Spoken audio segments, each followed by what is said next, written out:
Robert Frost said that good fences make good neighbors, but bad fences can make for the worst of neighborly relations. And that's why we've brought Shannon Ferrell here, our ag law expert, to talk about our responsibility as landowners and livestock owners in the state of Oklahoma. Shannon, talk to us about the livestock owner's responsibility. In terms of fencing, what do they have to do? Well, one of the questions we get most frequently is Oklahoma an open range state or are we a fence-in state? And for the past several decades, we've been a fence-in state. That means that a livestock owner, by statute in Oklahoma, has a duty that they have to keep their livestock contained somehow using an appropriate fence.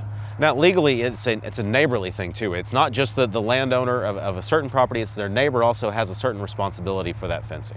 That's right. Landowners have a joint responsibility to maintain the fence between them.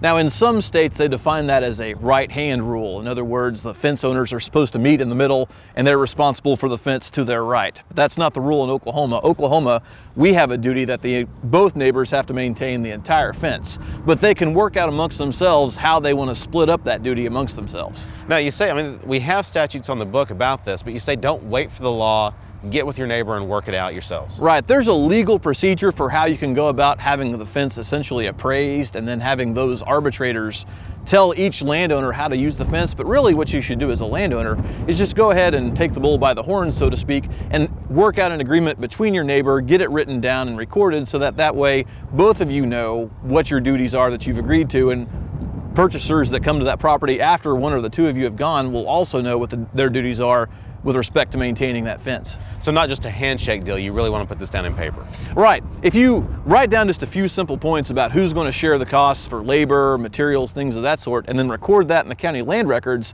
not only will that be binding on you, but it'll also help whoever comes and purchases the property after you. Now, in terms of type of fencing, how do you make that determination? You know, the biggest thing that goes into what meets the legal requirements for a proper fence is the topography of the area, changes in terrain, things of that sort, and then also what kind of livestock is being contained. Horses will dictate one type of fence, pigs, sheep, and even today some people are domesticating and growing, wildlife, deer, antelope, things of that sort for controlled hunts. All of those are going to require specific types of fencing because the standard really is it appropriate for the type of livestock that you're trying to keep contained? Okay, now two neighbors have joint properties. We're going to make an agreement here. How does that agreement usually structure?